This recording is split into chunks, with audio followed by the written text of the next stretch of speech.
As Spanish colonizers walked across the Peru desert in the 1500s, they stumbled across some peculiar ruts in the ground. These dugout lines extended for kilometers in seemingly random directions. What if I told you that there are huge pictures in the desert that you can only see from above?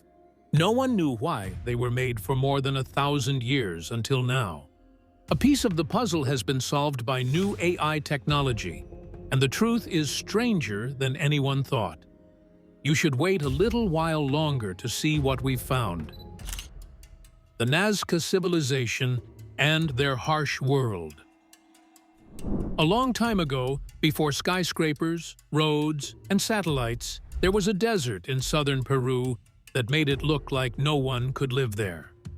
It was between the snow-capped Andes and the rough Pacific Ocean. It was so dry there that years could go by without a drop of rain falling. It wasn't just sunny here. The sun burned. The winds didn't cool you down. They shaped the land. Still, more than 2,000 years ago, a society not only lived, but also did very well here. This is where the Nazca people lived. They lived in this dangerous land from about 100 BCE to 800 CE, building towns in the rivers that cut through the empty plains. There were no rivers to depend on, and no wet seasons that could be planned for. The Nazca learned that the desert wouldn't let them make mistakes, so they learned to work with it and change it to fit their needs. Their survival wasn't luck. It was brilliant engineering. Under the lifeless surface, they found water, which was a hidden treasure. It wasn't like they dug shallow wells and hoped for the best. Instead, they dug puquios, which are spiral-shaped holes in the ground that lead to underground water sources. These swirls drew water to the surface like funnels, where it could be sent through underground pipes. Some of these puquios are still running after more than 1,000 years because the design worked so well. These secret waterways brought life to their fields. Plants like corn, beans, squash, peanuts, and cotton grew in neat rows where only dust would have been left without people's creativity. But making it through was just the start. What the Nazca did besides engineering was also art, farming, building, and religion. Their society wasn't made up of big towns like Egypt or Rome. Instead, they lived in smaller villages spread out across the valleys. These villages were linked by customs and a strong sense of cultural identity. What they made, from pots to textiles, wasn't just pretty. It had a message. They made pottery that was full of bright colors and told stories about gods, animals, plants, and spirits. The same care that they put into their irrigation ditches was used to weave their fabrics, which had pictures of real and imaginary animals on them. The Cahuachi, which was the heart of their ceremonies, was at the center of this society. It was not a city as we usually think of them. They didn't live there all year. Instead, it was a holy gathering spot. It was a huge structure near the Nazca River that had temples, pyramids, and open plazas. People from this area got together for ceremonies, festivals, and gifts. Masks, musical instruments, and other items found by archaeologists show that the people who lived there had strong spiritual connections. Cahuachi wasn't just a place of worship. It was a big stage where their ideals came to life. They would have praised the things that made their lives possible, like the water, the fertility of their crops, and the changing of the seasons here. The gods that the people thought ruled over both the land and the people were linked through every song, dance, and offering. And then there was something else that made the Nazca different from every other historic group. Around Cahuachi, strange forms started to show up on the ground in the desert. Straight lines that looked like they couldn't have been made without current tools. There were shapes that were so big that they could only be understood from above. Some were simple tracks that went on for kilometers, while others had complicated patterns like animals, spirals, and geometric shapes. The place wasn't chosen by chance. It seemed like the holy center of their spiritual life, and the strange lines carved into the desert were two parts of the same story, because many of these designs could be seen from Kawachi. That wasn't a bunch of random marks. They were planned, accurate, and huge. Famous Nazca lines are gigantic prehistoric images etched onto the ground that were created some 2,000 years ago. This UNESCO World Heritage Site is home to many such drawings known as geoglyphs. They weren't cut out of stone or made of huge blocks. Instead, they took away the thin layer of dark pebbles that covered the desert's top, revealing the lighter soil below. Because of this difference, the desert floor became their medium. The images were visible for hundreds of years because they were in a place where rain and wind didn't happen very often. It was like the desert agreed to keep their tales secret. But researchers still come up with the same question that anyone who found these shapes hundreds of years ago would have had. Why?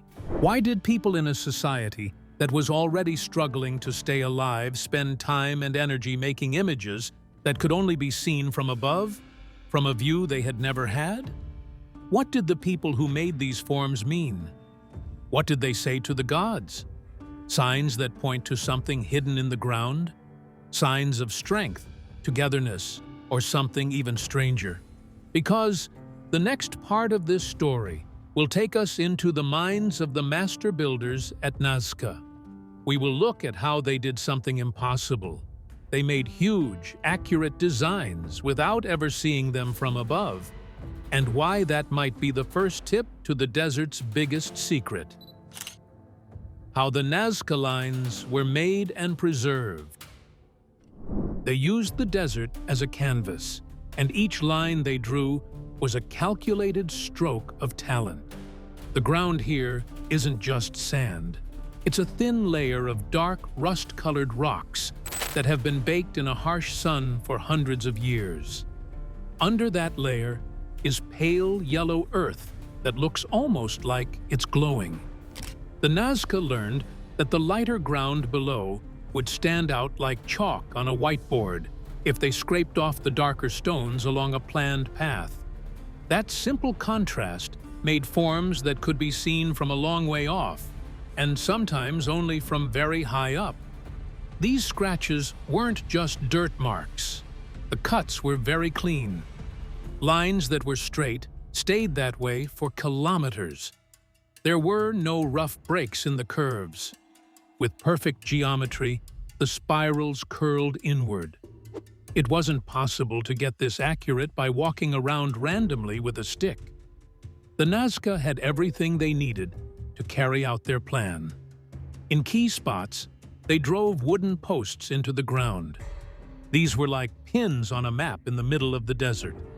They were perfectly straight because the ropes were stretched tight between the pegs.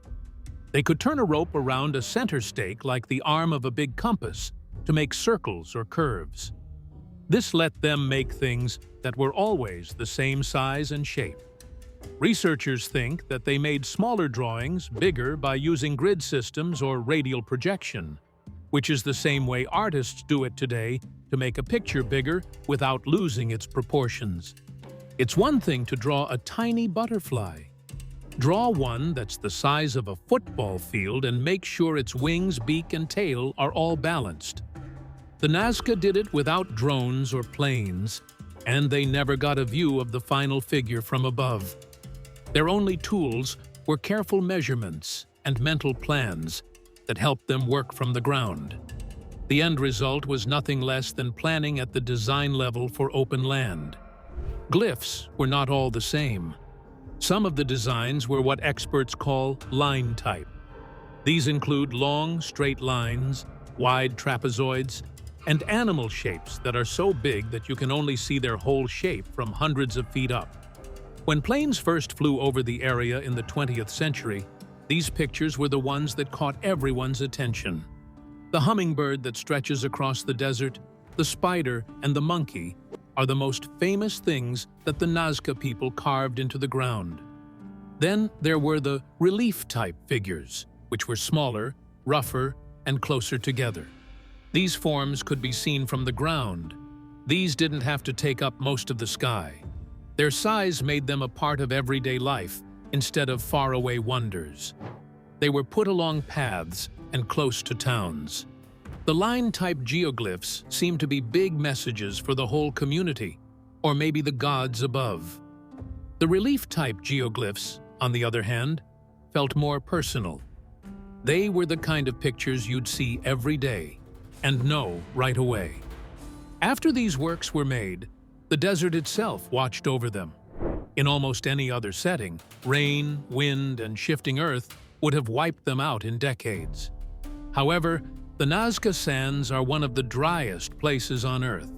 It almost never rains, and the wind barely moves the water. That's why the pale soil that the Nazca lines left behind has stayed that way for more than 1,000 years, keeping the forms just the way they were made. It's not magic. The weather is just right for them. Because of this, the lines have been around longer than the Nazca culture. The designs stayed the same for a long time after their rituals and towns were empty. Many years they hid in plain sight. People from the area and tourists could walk on them without noticing that they were a part of something very big. A single line might look like nothing more than a road from the ground. The forms were not visible to the human eye because they did not have any height or distance. Their obscurity kept them a secret until the early 90s. One of the first things pilots saw when they flew over southern Peru was something that didn't make sense. Huge figures spread across the desert for hundreds of meters. Some were straight lines, others had the shape of animals, birds, or strange artistic shapes. From above, they looked nothing like anything in nature. What the Nazca people left behind was meant to be seen from above. But how could they have done that if they never got off the ground? That question led to decades of study, argument, and guesswork. A lot of ideas came up right away. They must be astronomical calendars, ritual walkways, or even signs to aliens. But there was something wrong. Every idea was based on the same set of figures that could be seen, the huge, perfectly preserved shapes that could be taken pictures of from above. They had no idea that those were just the beginning. More was hidden out there, buried in the middle of the desert so far away that no one could see it without help. And that's exactly what technological progress and AI were about to make possible. In the next part, the machines come into play.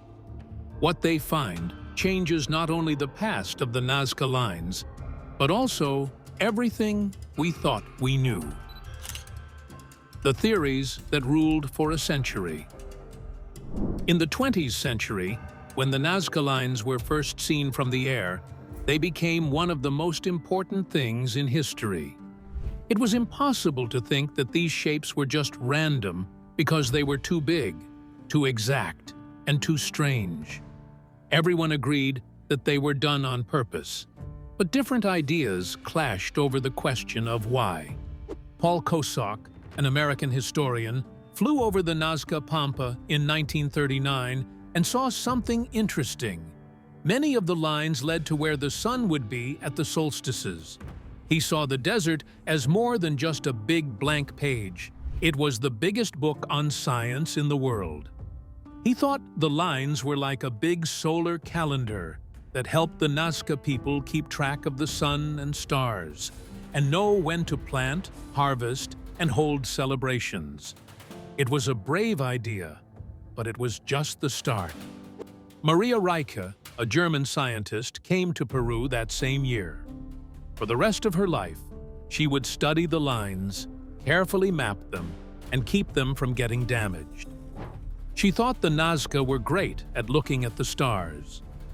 She said that a lot of the shapes, birds, monkeys, and geometric patterns were in line with things that happened in the sky, like solstices, equinoxes, and the movements of the stars. In her mind, the desert was a huge telescope where people made connections between how the stars moved and how their lives went. The astronomy idea was well thought out and stuck. It looked right with the huge size of the figures and made the Nazca people look like old scientists. But that wasn't the only reason. Researchers began to form a new idea as they learned more about the Nazca's surroundings. In a very dry area of the world, water was everything. Some researchers saw that some lines went straight to underground water sources or followed the shapes of the Nazca's clever canal systems. The spirals and zigzags looked like the flow of water below. This idea says that the lines weren't leading to the sky at all. They were connected to the ground and were used to mark water, and in ceremonies to call for rain or honor water gods. From this point of view, the desert wasn't just a place to study the stars, it was a holy site for activities that were meant to help people stay alive. There was also the idea of a formal procession. Archaeologists looked at the wear patterns on some lines and found that they weren't just there to look like lines. People had walked along them many times. Long, straight paths and geometric shapes may have been used as walkways for ceremonies at festivals or meetings during certain times of the year. With processions along these lines, groups could have acted out myths, marked the changing of the seasons, or brought people from different places together. In this way, the lines were meant to be felt from the ground up, not just looked at from above. For decades, people talked mostly about these three ideas: the sky as a calendar, the earth as a water map, and the lines as ceremonial paths. Based on what scientists could see, the large, clean, symmetrical shapes that had survived almost perfectly, they made sense. It was clear that those shapes held meaning and could be linked to rituals or the cosmos.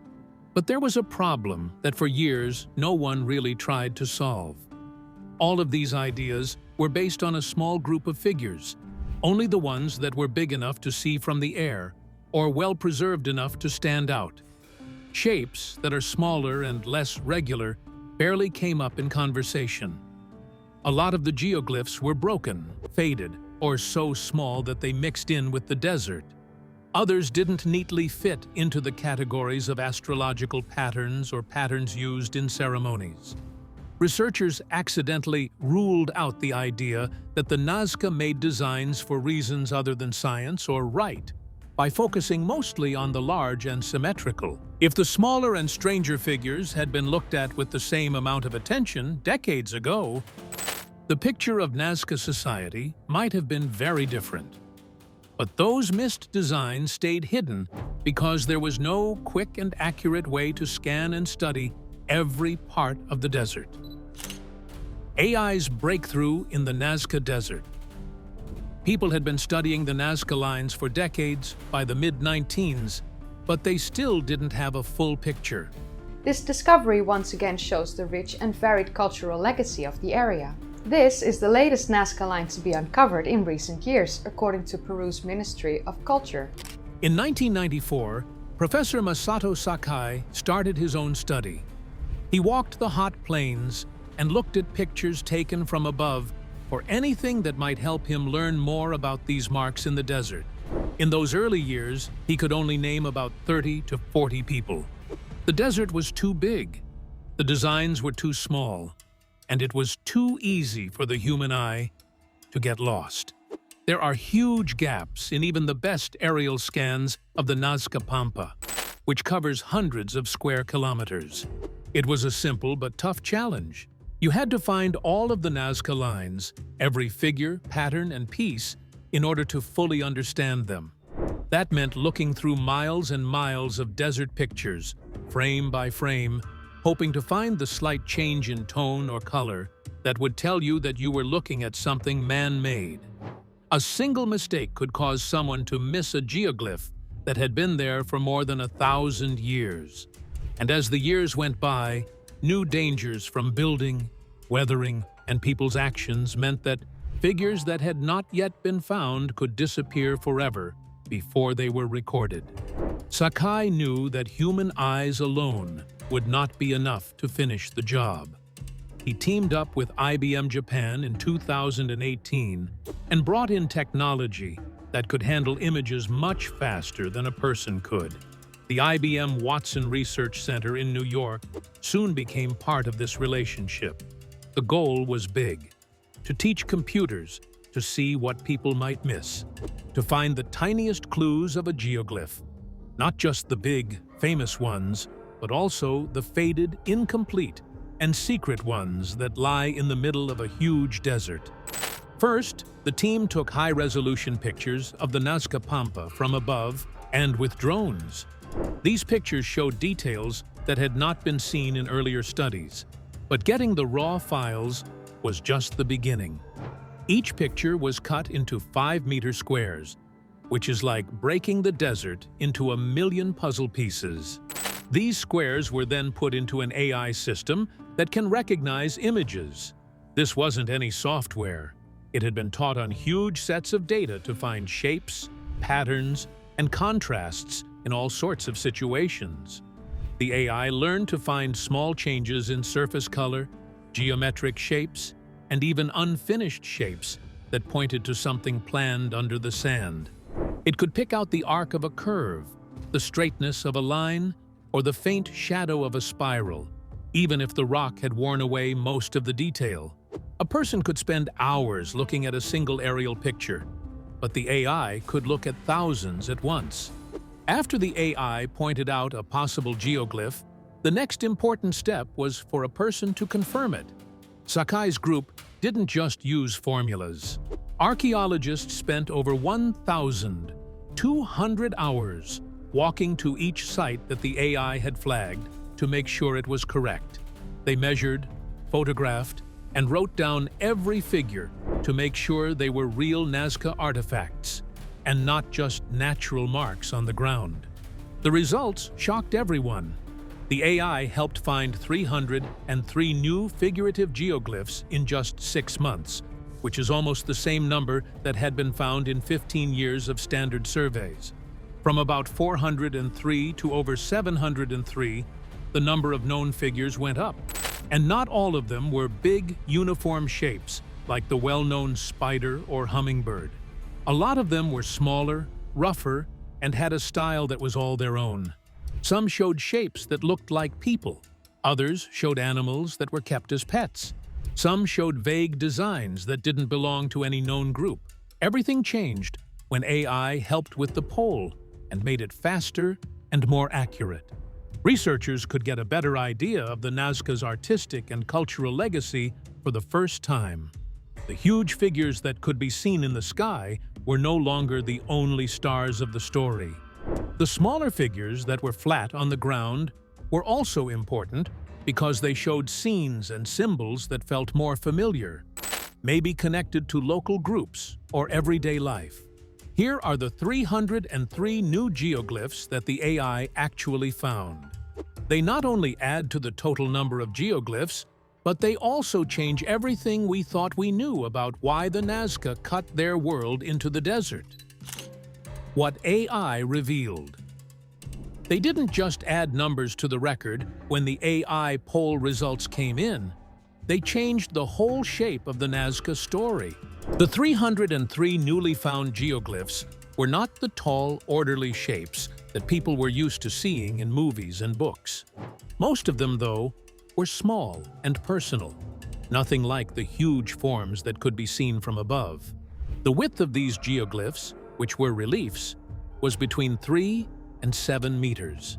You wouldn't have to take a step back to see the whole figure if you stood next to one.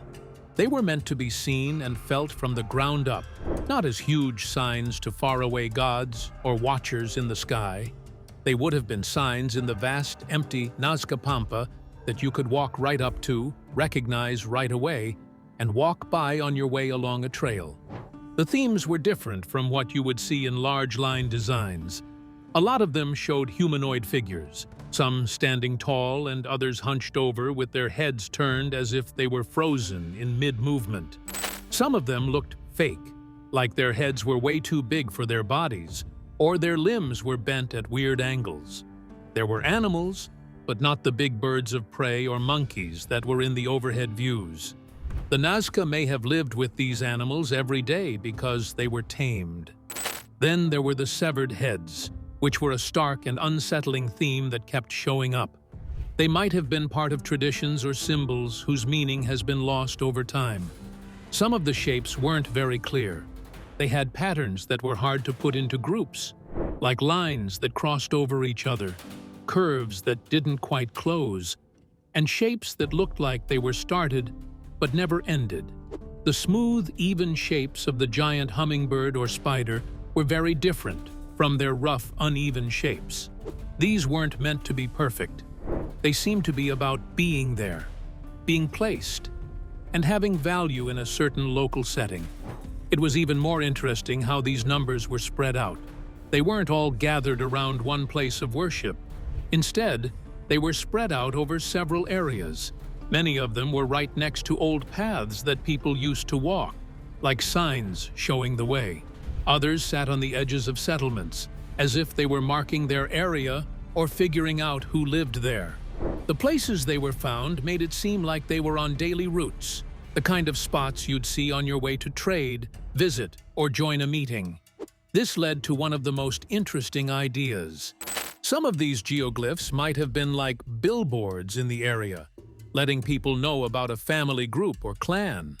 It's possible that these designs, which were painted on, said to visitors, "This is our place," or "You are entering our ground," like a shield or a gate.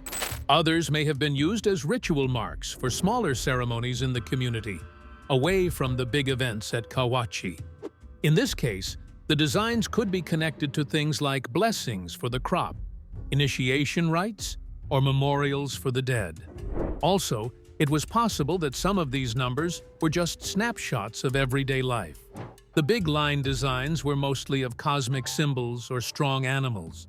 The relief designs, on the other hand, could have shown things that the Nazca knew from everyday life, like the people they knew, the animals they kept, or symbols that were special to their town. This showed that the people of Nazca weren't just looking up at the stars or out at faraway gods. They were also looking inward at their own societies and identities. And that's where the shock really hit the world of archaeology. For many years, the most popular ideas about the Nazca lines were that they were all part of one big project, with religious, scientific, or ceremonial meanings. That wasn't true of the new finds, though. They made me think of a scenery that is full of meanings, and was made by many people for many reasons. Some ideas may have been religious, others social, and still others just useful. The desert was more than just a chapel floor. It was a map, a memory board, and a place to make a name for yourself. Rewriting the Nazca story. People thought of the Nazca lines as a single project with a single goal for many years. No matter if the reason given was religious, astronomical, or routine, the idea behind it was always the same. The lines were part of a bigger system. But the findings about AI broke that model. The Nazca Desert wasn't made by a single person. It was a shared culture canvas that had meanings from many communities that went back hundreds of years.